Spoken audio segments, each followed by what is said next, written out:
안녕하세요. 고품격 날라리 방송 한준희 장전의 원투펀치 178회 일부 시간입니다.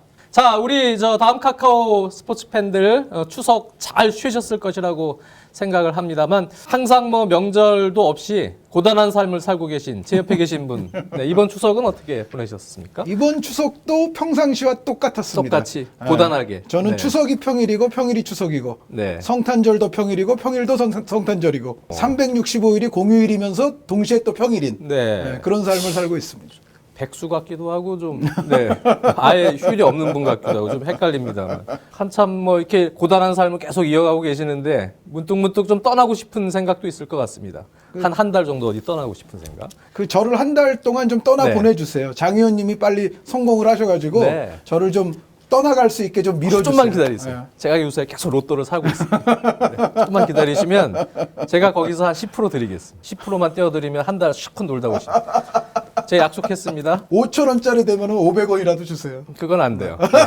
그건 안 됩니다.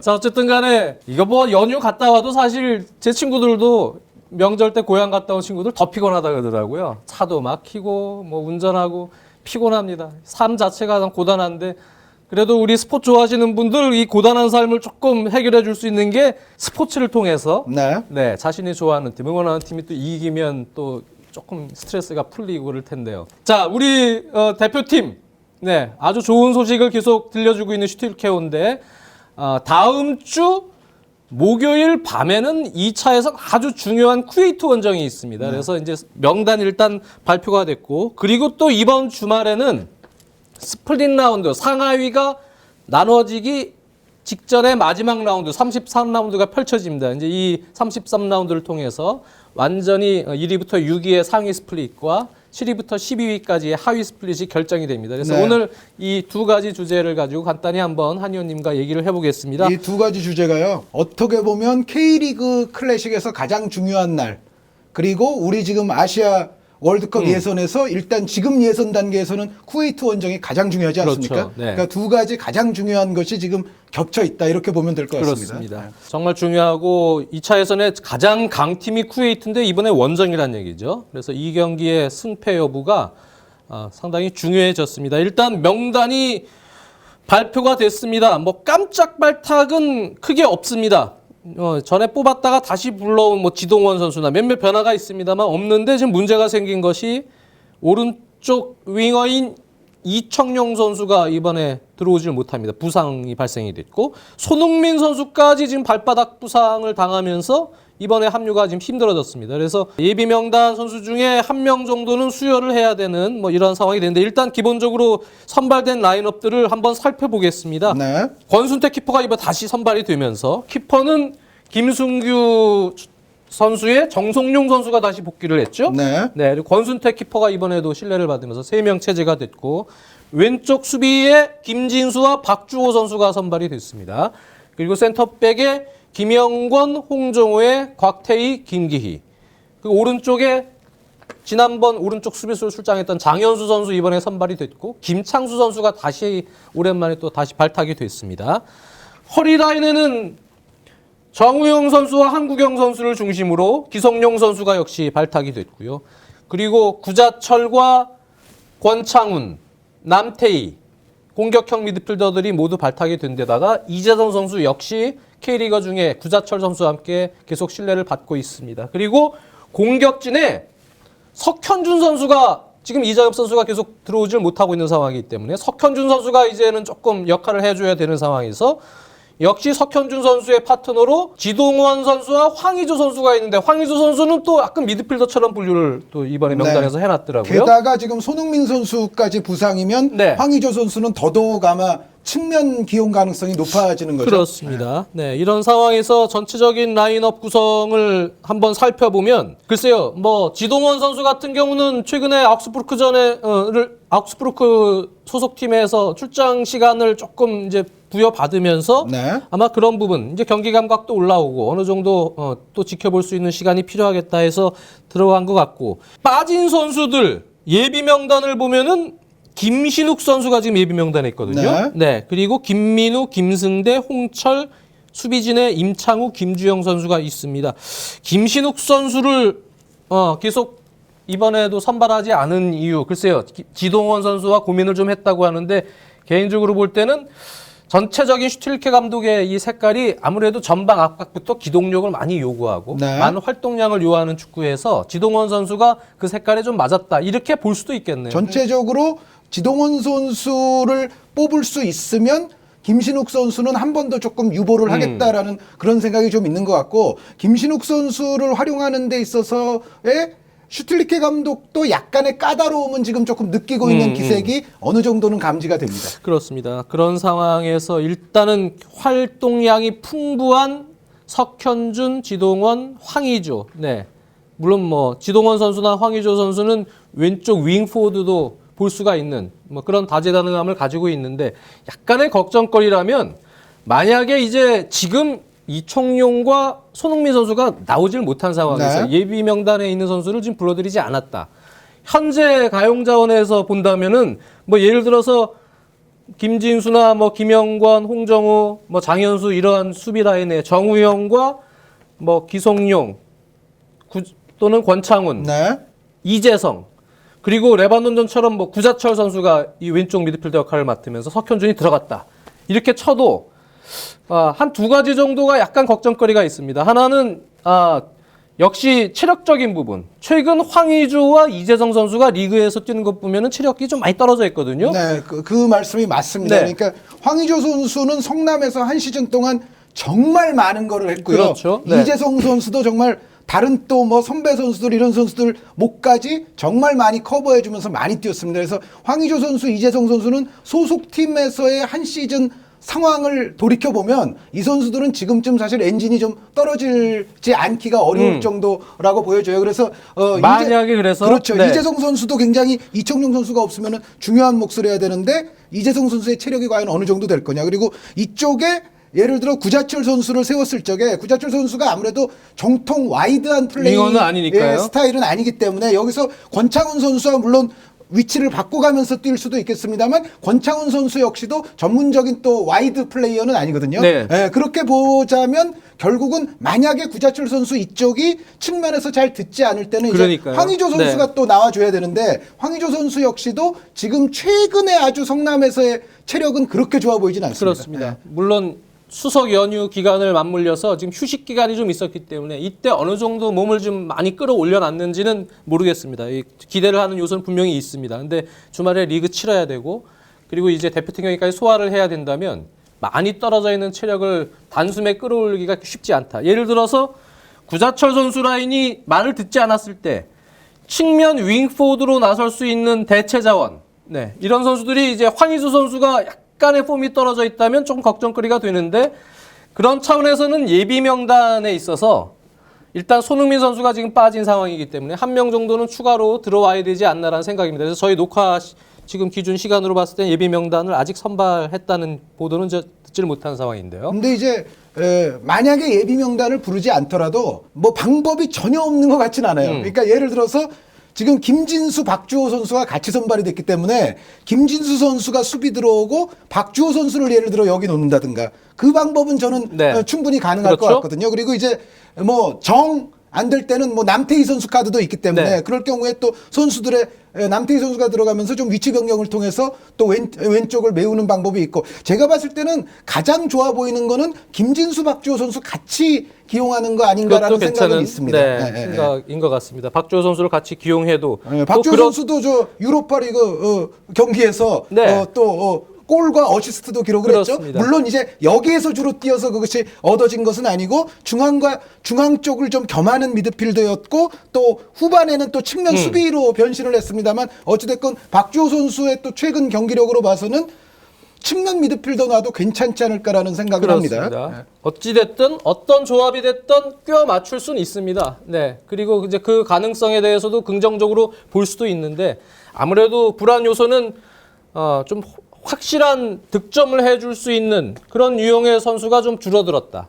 일단 손흥민 선수가 좀 크고요. 네. 그럴 경우에 만약에 쿠웨이트 특히 게다가 원정일 경우에 쿠웨이트의 현재 전력을 고려해 봤을 때 한 골 승부가 날 가능성이 충분히 있다 이렇게 생각이 든다면 상황이 여의치 않을 경우에 0대1로 우리가 뒤지고 있거나 뭐 상황이 여의치 않을 경우에 전적인 패턴을 조금 변화를 주기 위해선 차라리 이 기회에 김신욱 같은 카드가 한 명 있어야 되지 않느냐. 네, 그런 생각도 있거든요. 그러니까 사실 김신욱 선수는 한국 축구에 있어서는 분명히 가치 있는 자원이면은 그럼요. 네. 틀림이 없어요. 왜냐하면 일단 특수성이 있지 않습니까? 워낙에 다른 선수들과 비교되는 신체 조건이 있기 때문에 정말 급한 상황에서는 김신욱 선수가 분명히 좀 아쉬운 경우가 생길 수도 그렇습니다. 있죠. 그래서 그런 장지현 위원의 취지에는 저도 동감을 하는 바입니다. 네, 한 명 예비 명단을 만약에 뽑는다면 그래서 김신욱 선수가 조금 뭐 유력하지 않을까 생각이 들고, 물론 김승대나 또는 왼쪽 윙포드도 소화할 수 있는 홍철 선수가 예비 명단에 있기 때문에 김민우 선수도 있습니다. 네. 물론 다른 대체 자원이 될 수도 있겠습니다만 쿠웨이트라는 어떤 좀 어려운 상대 또 원정 경기 감안했을 때 약간의 이제 긴 축구, 롱볼 축구를 통해서 무언가 돌파구를 좀 찾을 수 있는 요소도 필요할 것 같다라는 생각이 분명히 있습니다. 좋은 결과를 통해서 쿠웨이트전 이후에 이제 자메이카와의 평가전까지 있습니다. 이 멤버들이 좋은 테스트를 받았으면 좋겠습니다. 자, 이렇게 K리그 클래식 33라운드 상위 스플릿, 하위 스플릿이 이제 결정이 되는 상황인데 거기에 지금 연관되어 있는 세 팀에 대한 얘기를 잠깐 해보겠습니다. 네, 세 팀 중에 한 팀이 사실은 80% 이상의 가능성은 갖고 있습니다. 그것이 이제 6위 인천이겠죠. 네, 인천은 일단 8분 응선에는 도달해 있고 뭐 확보할 수 있는 지금 경우의 수도 가장 많이 갖고 있는 네. 건 틀림없이 인천입니다. 지금 6위 인천이 승점 45점입니다. 6위 안에 들어야 이제 상위 스플릿에 올라갑니다. 7위 제주가 2점 뒤진 승점 43점이고 그 다음에 8위 전남이 제주보다 1점이 뒤진 42점입니다. 그래서 산술적으로는 전남까지도 산술적 가능성은 남겨져 있습니다만 전남은 사실상 조금 희박해지는 이제 그런 상황으로 물론 가고 있어요. 자, 이 축구계 해외 축구계 물리학자가 이제 미켈 선수가 있지 않습니까? 등지고 딱딱 물리학자가 있는데요. 이 축구 해설계 물리학자가 한준희 의원입니다.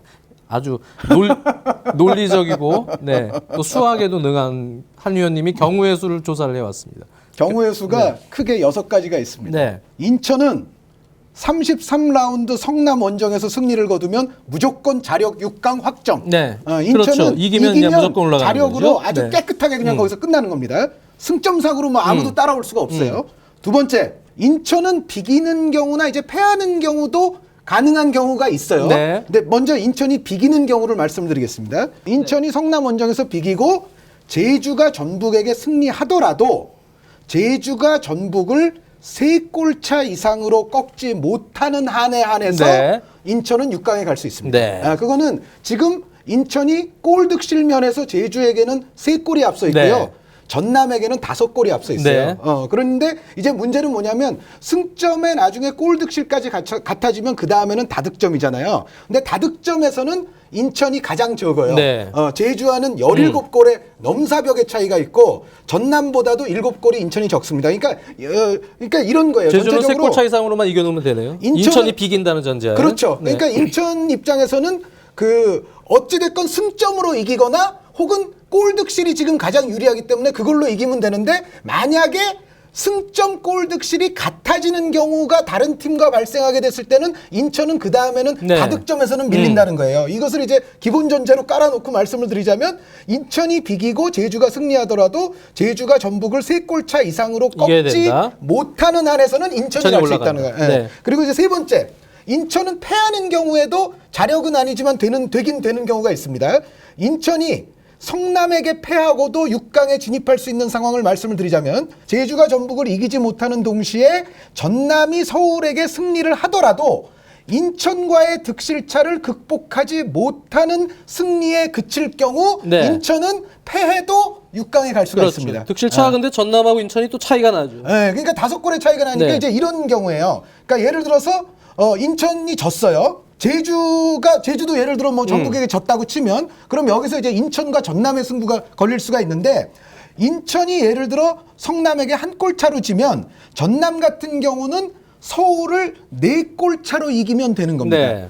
그렇게 되면은 이제 그 5골 차가 없어지거든요. 한 골이 줄고 여기서 4골이 늘어나면은 그렇게 됐을 때 다득점은 전남이 많아질 공산이 매우 크기 때문에 그 경우에는 전남이 갈 수가 있는 거죠. 그런데 어찌됐건 인천은 패하더라도 제주가 전북을 이기지 못하고 전남이 이 골차만큼을 극복하지 못할 수준으로만 서울에게 이기면 네. 인천이 가는 겁니다.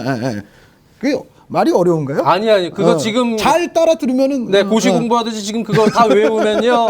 네, 마지막 34라운드 현장 가서 무슨 상황이 있을 때 이걸 쫙 외워서 얘기하면 그러면 아마 미친놈 취급 받을 거 미쳤구나. 지금은 한번 들어보실 만할 거예요. 네. 지금은 그 경기 중에는 네. 뭐 이거 할 필요가 없고 그리고 이제 4번 경우의 수는 이제 제주로 넘어옵니다. 네. 제주는 한 두 가지 정도가 있어요. 제주는 전북에게 승리를 거두고 인천이 성남에 지면 제주가 갑니다. 네. 그러니까 인천이 성남에게 지고 네. 제주는 전북에게 이기면 그러면 되죠. 그러면 이거는 그렇게 많은 설명이 필요가 없습니다. 제주가 승점에서 그렇습니다. 인천을 네. 넘게 됩니다. 그 가는 거고. 근데 이제 인천이 비길 경우를 이제 말씀을 드려야 되는데 제주가 지금 2점을 뒤지고 있잖아요. 네. 인천에게. 그러니까 인천이 비기고 제주가 이기면 이길 경우에? 일단 승점이 같아져요. 제주는 인천이 비길 경우라면 전북을 3골 차 이상으로 꺾을 필요가 있는 거죠. 근데 이 경우에 이제 제주의 6강 진입은 99.999999% 사실상 가능합니다. 근데 왜 제가 100이라고까지는 얘기 안 했냐면 이런 경우는 축구에서 현실적으로는 있을 수는 없는데 네. 말씀은 그냥 드릴게요. 인천과 성남 경기에서요.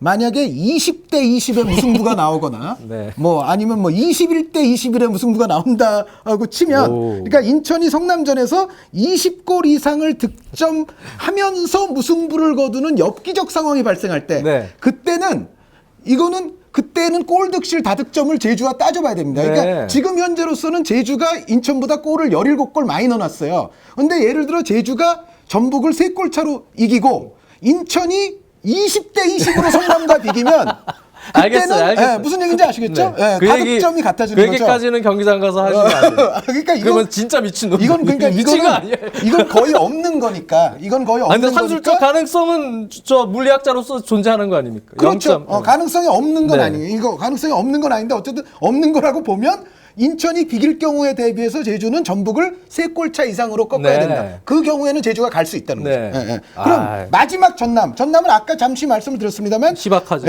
아주 희박합니다. 전남은 인천이 성남에게 패하고 동시에 제주가 전북에게 승리하지 못하는 경우 인천과의 골 득실 차이를 극복할 수 있을 만큼 서울을 이기는 오직 그 경우에만 갑니다. 그렇습니다. 일단 대승 걸어놓고 인천, 제주 다 진 상황에서 봐야 될 거 아니에요. 뭐 제주는 뭐 비긴다 치더라도 그렇죠. 인천은 무조건 져야 네. 되고 거기서 전남은 아까 말씀드렸던 인천과의 5골 차. 5골 차 극복을 해야죠. 극복을 해야 돼요. 그러니까 전남 입장에서는 성남이 인천을 크게 이겨주면 좋겠죠. 그렇죠. 거기다가 그러면은 제주까지 져버리고. 그렇죠. 그럼 자신들의 부담은 그만큼 줄어드는 거니까. 네.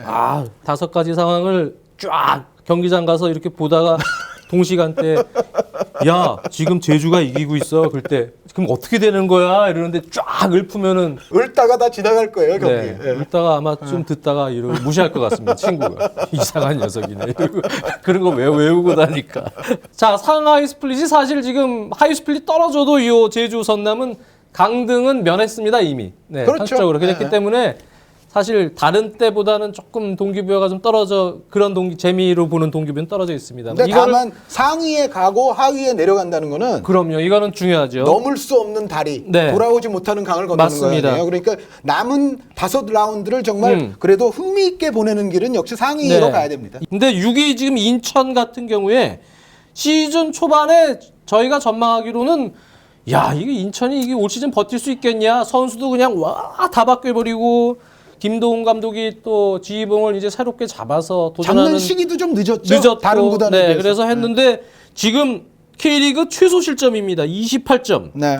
최근에 경기들 보면은 전반기에는 아무래도 좀 후방에서 볼을 돌리면서 상대에게 점유율을 많이 내주지 않고 상대의 기회를 좀 최소화시키면서 그러다가 이제 한방 롱패스, 캐빈 떨궈 놓고 약간 이런 축구도 좀 많았어요. 중앙을 거치는 아기자기한 공격 축구보다는. 그러다가 이제 최근에 보면은 그런 축구들도 그래도 어느 정도 실점을 많이 줄이는 안정적인 상황이 됐는데 요즘에는 그렇게 오랜 시간 맞춰보다가 동료들끼리도 호흡이 좀 맞으면서 어느 정도 대등한 경기까지도 지금 펼쳐지고 있기 때문에 이 김도훈 감독이 시즌 초반에 표방한 늑대 축구 정말 이 근성 있는 늑대의 어떤 본능이 조금씩 결과로 나오는 것 같아요. 그래서 만약에 상위 스플릿으로 김도훈 감독이 6위 인천을 마무리시킨다면 이건 정말 평가를 받아야 될 것 같습니다. 네, 정말로 올 시즌 K리그 클래식에서 가장 큰 사건이라고 해도 과언이 아니죠. 네. 인천이 사실은 강등권에서 진짜 다툴 후보처럼 초반에는 여겨졌었는데 이제 그것과는 아주 차이가 큰 지금 시즌을 보내고 있단 말이죠. 근데 다만 그 인천에게는 성남이 좀 껄끄러운 상대인 것만큼은 틀림이 없어요. 네. 그러니까 올 시즌 두 경기에서 한 경기는 0대0, 한 경기는 0대1로 인천이 패했는데 이게 근본적으로 왜 그러냐면 인천과 성남은 김도훈 감독, 김학봉 감독이 뭐 제자와 스승 관계라서 더 그런지는 몰라도 기본적으로 스타일의 유사성이 좀 있습니다. 그렇죠. 네. 이 두 팀이 올 시즌 사실 공통점이 굉장히 많은데 특히 선제골 넣었을 때의 승률 성남이 지금 1위거든요. 95.8%. 성남은 그러니까 먼저 골 넣으면은 지지 않습니다. 무패예요. 근데 인천도 먼저 골 넣은 경기에서 무패인데 승률 자체는 약간 떨어져요. 87.5%. 그러니까 두 팀이 대체로 이 끈질김이라든가 뒷심이라든가 치열함이라든가 이런 스타일이 비슷한데 이제 성남이 거기에 인천보다 약간 앞서는 부분이 공격의 날카로움이 성남이 좀 더 낫습니다.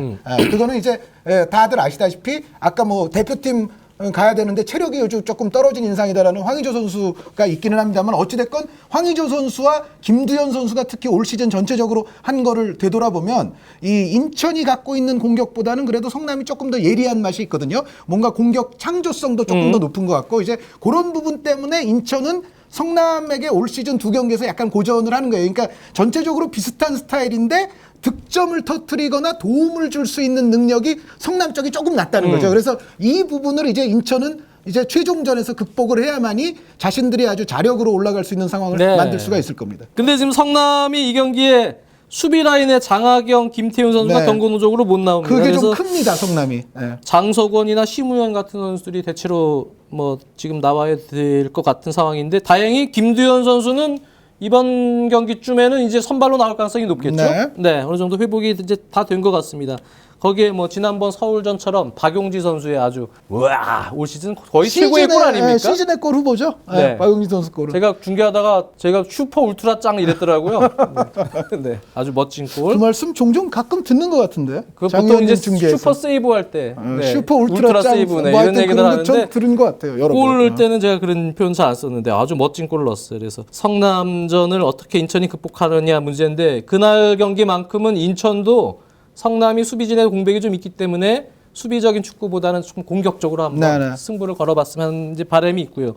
제주와 전북 이게 은근히 재밌을 것 같습니다. 이건 굉장히 난타전이 기대될 네. 수 있는 매치죠. 제주는 지금 최하위 대전을 제외하고는 최다 실점 팀이에요. 48 실점을 지금 했는데 득점도 48이에요. 예. 똑같아요. 와, 골 진짜 올 시즌 닭공은 이 제주입니다. 골도 요즘에 까랑가 선수도 상당히 골들을 최근 경기에 몰아서 넣고 있고 로페즈 선수도 올 시즌에 꾸준하게 득점 포인트를 지금 올려주고 있기 때문에 전체적으로는 지난 뭐 부산전에 모처럼 제주가 무실점을 하긴 했습니다만 부산이 너무 좀 수비적으로 난 부분도 있었거든요. 그 나머지 경기들 보면 제주가 거의 실점을 합니다. 그러니까 이 경기는 상대가 전북이라는 점 또 고려하면 한 20대 20까지는 안 돼도 네.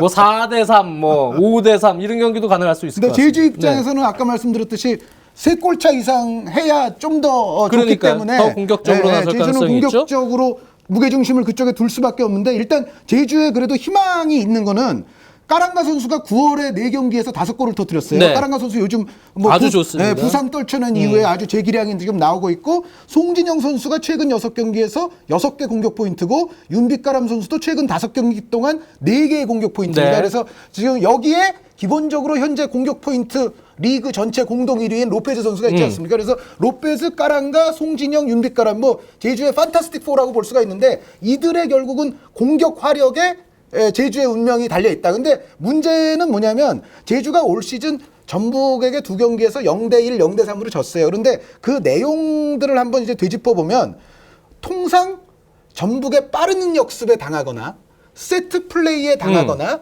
혹은 제주 자신들의 수비 실책성 플레이가 나오면서 당해서 졌습니다. 그러니까 제주가 전북에게 2번을 졌는데 그렇다고 뭐 점유율이 딸린다거나 슈팅수가 딸린다 그래서 진 게 아니라 보면은 전북의 빠른 역습 한 방에 뭐 레오나르도 선수 골 네. 혹은 뭐 코너킥 장면에서 뭐 헤딩 아니면은 뭐 수비에서 심지어 자책골도 한 번 있었어요. 제주가 전북전에서. 그래서 전체적으로 제주가 공격으로 확 몰아붙여야 되는 더더구나 그런 경기이기 때문에 과연 이 후방이 제주가 어느 정도 튼튼하겠는가 이것이 역시 제주에게는 최대의 아킬레스건이 될 겁니다. 그렇습니다. 그래서 이번 라운드에 상위 스플릿에서 뭐 챔피언스리그 티켓을 놓고 계속 다퉈야 되는 상위 스플릿으로 확정이 돼도 5경기를 서로 치러야 되는 그런 상위권 팀 경기도 재밌겠습니다만 이 인천과 제주 물론 전남까지도 네. 이 세 팀의 경기에 대한 승부도 상당히 눈여겨보시면 재밌을 것 같고요. 특히 인천 팬들이 성남 또 원정을 와야 되는데 이 수도권 팀들이 만약 인천 살아남으면 수도권 팀들이 지금 다 살아남는 겁니다. 그런 셈이죠. 상위 스플릿에. 네. 그리고 이제 뭐 사실 굉장히 신락 같은 가능성이긴 한데 전남에 관한 말씀 한마디만 드리자면 전남이 최근 9경기에서 무승이거든요.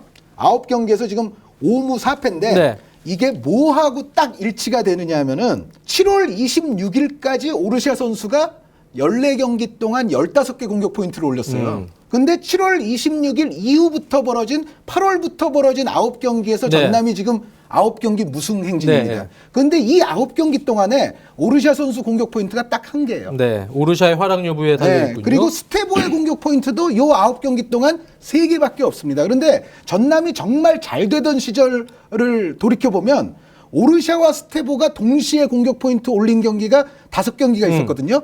오전 전승했습니다. 그때는 전남이 진짜 잘 나갔죠. 그러니까 결국은 오르샤와 스테보의 공격 포인트가 확 준 시점부터 전남이 9경기 승리가 없었다. 그러니까 네. 마지막 이 경기 유종의 미처럼 정말 뭐 하늘 뜻에 좀 의존을 해야 되지만 어찌됐건 자신들은 그래도 서울을 상대로 최선의 경기를 해야 되지 않습니까? 그거를 잘하려면 결국은 오르샤와 스테보가 이날은 좀 터져줘야 된다. 그 말씀만 드리고 싶어요. 전반부터 적극적으로 운영을 할 가능성이 높습니다. 네. 지난 서울대 광주 수년된 경기에서도 광주가 전반에 상당히 공격적으로 들어갔거든요. 네, 그때 서울이 좀 당황했던 시간들이 있는데 결정력 문제 때문에 좀 결국 광주가 그 기회를 못 잡았었는데요. 네, 이번 전남은 한번 그런 부분 도전을 한번 해봤으면 좋겠습니다. 한준희 장전의 원투펀치 178의 1부 쿠웨이트전에 임하는 우리나라 대표팀에 대한 이야기 그리고 상하이 스플릿 마지막 33라운드에 대한 이야기 해봤습니다. 2부에서 뵙겠습니다.